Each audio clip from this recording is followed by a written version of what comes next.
La filosofía de Sri Bhagavan, el más grande de todos los sabios, se puede resumir en solo 3 palabras. No hay nada. Tan simple y tan supremamente difícil. No hay nada.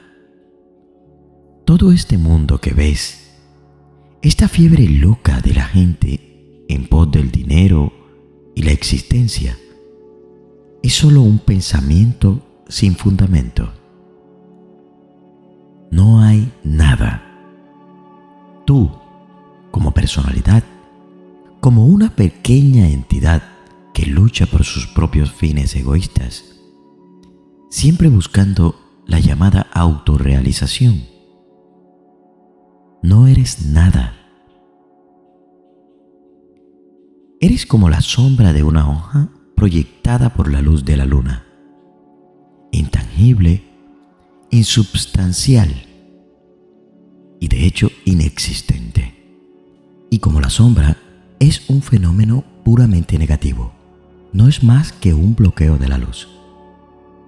Así es el ego y todo lo demás, porque todo va en el tren del ego y es en realidad una parte de él, solo un bloqueo de la luz del sí mismo.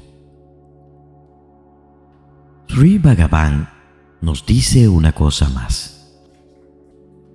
Él dice: sé, solo sé tu verdadero sí mismo. Eso es todo. Ciertamente suena bien, dices tú, pero cuando uno trata de hacerlo, no parece tan fácil. ¿No tiene un método? ¿Método? Bueno, ¿qué quieres decir exactamente por método? ¿Sentarse en el suelo y concentrarse en el ombligo? ¿O respirar por las fosas nasales de forma alterna? ¿O repetir en algún encanto un montón de veces? No tiene ningún método.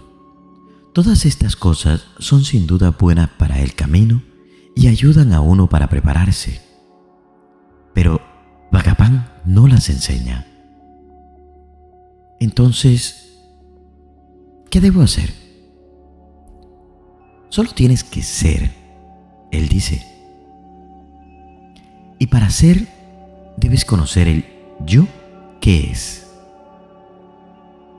Para conocer el yo que es, solo sigue preguntando: ¿quién soy yo? No prestes atención a nada, excepto al yo.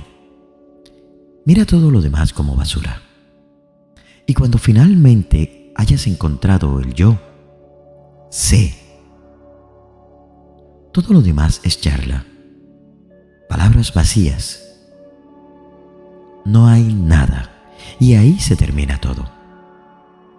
No hay método, nada que descartar, nada que encontrar, nada excepto el yo. ¿Por qué preocuparse por otras cosas? Solo sé, ahora y siempre, como fuiste, como eres y como siempre serás. No hay nada. Puedes justamente preguntar: ¿quién quiere este estado puramente negativo? A lo que solo puedo responder: es solo una cuestión de gusto. Sin embargo, ten en cuenta que nunca he sugerido que Sri Bhagavan dijera alguna vez que el estado último tras el que se supone todos nos estamos esforzando sea negativo. Por el contrario, cuando dice no hay nada, es obvio que está hablando de nuestra existencia egoísta actual, que para nosotros es todo. Pero este ser, en el que no hay nada, debe ser obviamente un estado que es algo. Ese estado es la autorrealización. No solo es algo, sino que es todo. Y siendo todo, lógicamente y filosóficamente, debe ser perfecto. Puedes preguntar: Si ya somos perfectos y no hay nada más, ¿qué necesidad tenemos de ir a Bhagavan? Y esto me recuerda a una historia sobre mí mismo. Un periodista australiano vino al ashram. ¿Por qué vino? Era un misterio. Dudo que pudiera saberlo él mismo. De todos modos, él vino y en el transcurso de su visita vino a verme a mi habitación. Era evidente desde el primer momento que yo era un tremendo problema para él. ¿Por qué un europeo debería encerrarse en un lugar como este? Estaba más allá de su comprensión. Hizo muchas preguntas, pero ninguna de mis respuestas lo satisfizo. ¿Cómo podrían hacerlo?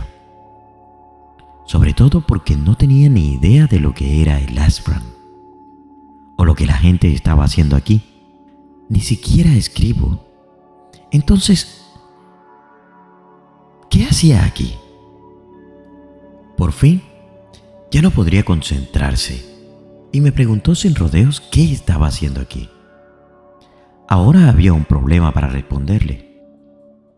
Si hubiera tratado de decirle la verdad de lo que había realizado, nunca me habría entendido.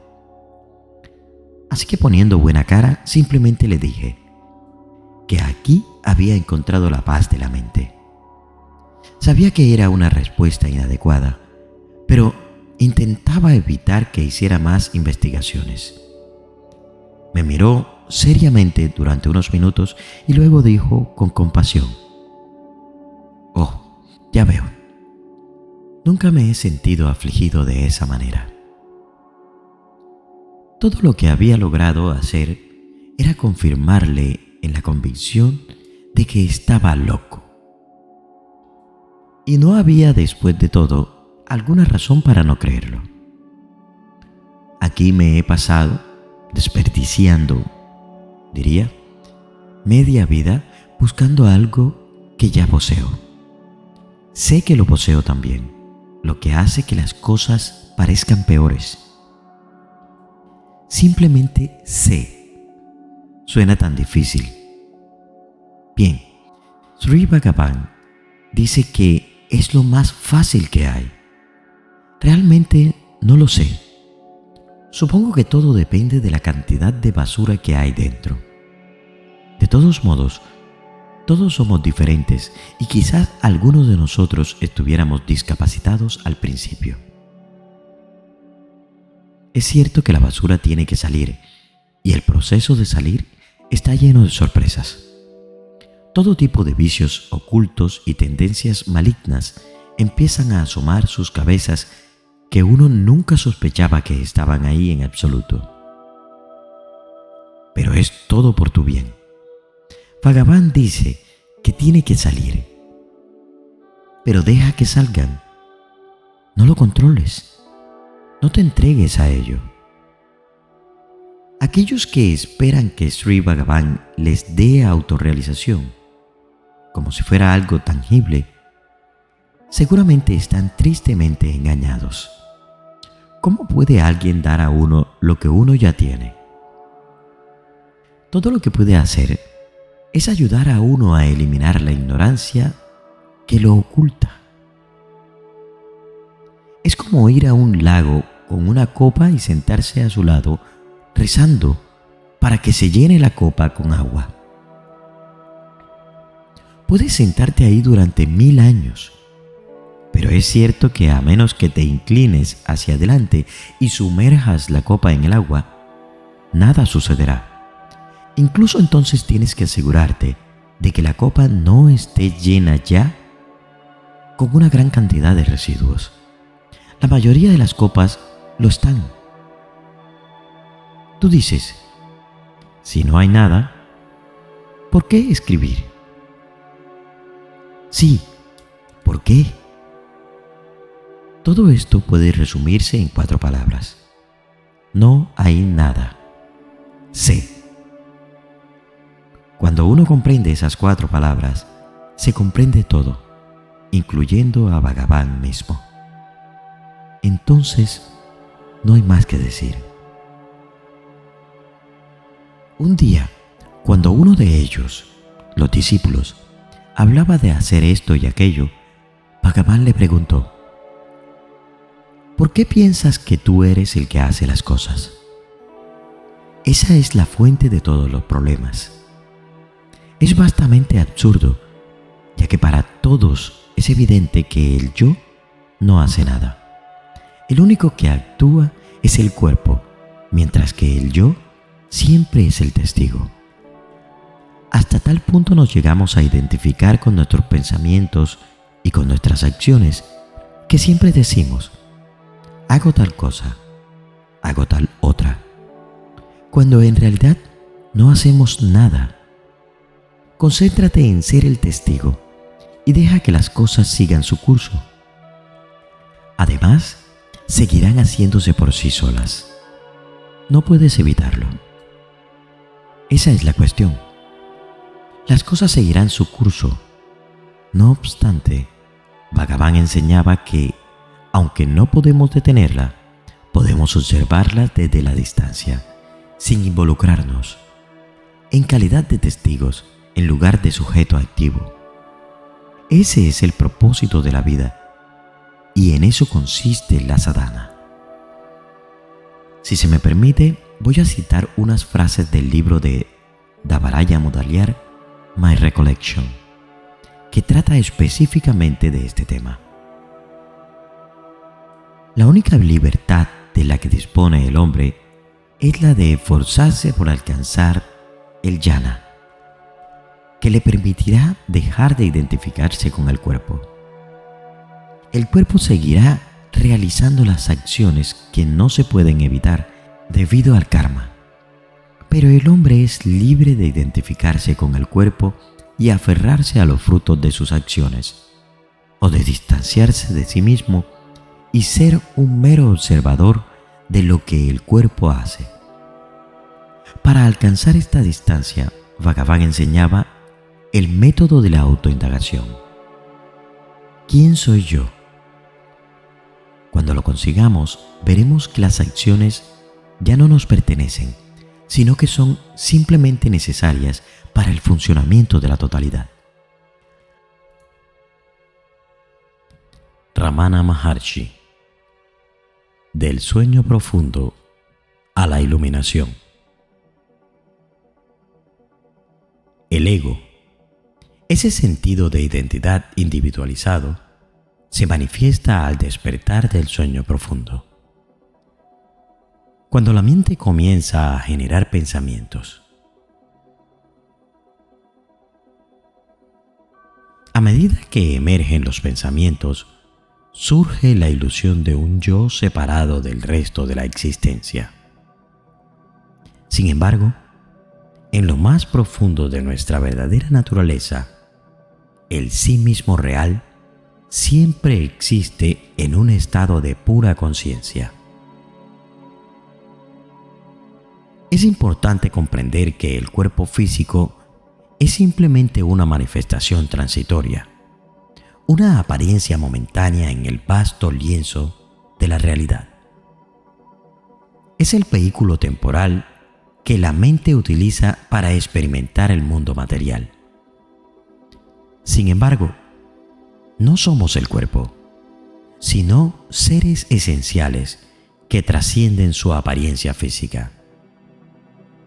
Yo soy esto es una afirmación limitada que nos ata a la identificación con la forma, impidiéndonos reconocer nuestra verdadera naturaleza sin forma y sin límites. Cuando entramos en el sueño profundo, nos sumergimos en un estado de inconsciencia en el que no hay percepción del cuerpo ni de un mundo exterior. Aunque temporalmente desconectados de la realidad física, seguimos existiendo en un nivel más profundo. Es como si nos sumergiéramos en el océano de la conciencia universal, donde el sentido de individualidad se disuelve. Sin embargo, la mayoría de las personas, debido a su ignorancia, se confunden y creen erróneamente que son el cuerpo, una entidad separada del sí mismo supremo. Esta identificación errónea crea una ilusión de dualidad y separación, lo cual es la raíz de nuestro sufrimiento y confusión. La liberación de esta identificación con el cuerpo y la realización de nuestra verdadera naturaleza requieren un despertar espiritual. Al conocer nuestra verdadera esencia, podemos liberarnos de nuestros lazos del ego y experimentar la unidad con el todo. Al reconocer que somos seres sin forma, ilimitados y eternos, trascendemos la limitación del cuerpo y abrazamos nuestra verdadera identidad. En el sueño profundo, estamos libres de los vínculos del cuerpo, los sentidos y la mente. Sin embargo, al despertar, nos volvemos a identificar con ellos y nos vemos arrastrados por la ilusión de separación. La clave radica en conocer que no somos estos elementos transitorios, sino algo mucho más profundo y eterno.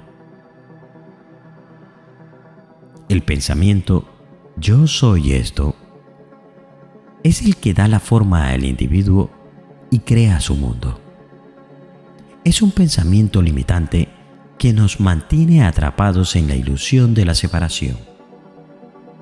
Sin embargo, cuando nos sumergimos en el silencio interior y reconocemos la verdad de nuestro ser, ese pensamiento se disuelve en la inmensidad de la conciencia pura. El estado de autorrealización es aquel en el que desaparece el sentido de un yo individual y experimentamos la unidad como todo lo que es. En este estado de completa fusión con el sí mismo supremo, no hay lugar para la individualidad separada. No hay ser aparte de la conciencia universal, que abarca todo lo conocido y lo desconocido. En la ignorancia, percibimos un universo fragmentado y diverso. Sin embargo, cuando nos conocemos a nosotros mismos, nos damos cuenta de que no hay separación en el universo. La ilusión de la individualidad y otras entidades desaparece, aunque continúan existiendo en diversas formas. En todo momento, la conciencia pura prevalece y el observador no puede separarse de la conciencia misma. El observador es necesario para que se manifieste la experiencia de un objeto, pero en última instancia, solo hay el sí mismo, tanto el observador como lo observado. Sin el observador, no hay objetos que sean vistos. Es esencial encontrar al observador, reconocer su verdadera naturaleza y trascender la ilusión de la dualidad. Cuando la mente se sumerge en su propia fuente y se disuelve en ella, se produce una transformación profunda. En ese estado, ya no hay sujeto que percibe un objeto. La dualidad desaparece y todo se funde en una única realidad trascendental. La iluminación es el estado en el que no hay nada que ver, sentir o conocer. Es la culminación de la comprensión más profunda, cuando el velo de la ilusión se desvanece por completo. En ese estado de trascendencia, no hay separación entre el sujeto y el objeto. Solo hay ser, una presencia consciente que abraza todo lo que es. Para saber que has llegado hasta este punto del video, déjame un comentario con la palabra: la dualidad es solo una falacia. Si estás interesado en ayudar el canal, puedes hacerlo a través de un link que dejaré en la descripción de este video. Recuerda suscribirte. Gracias y nos vemos en el silencio.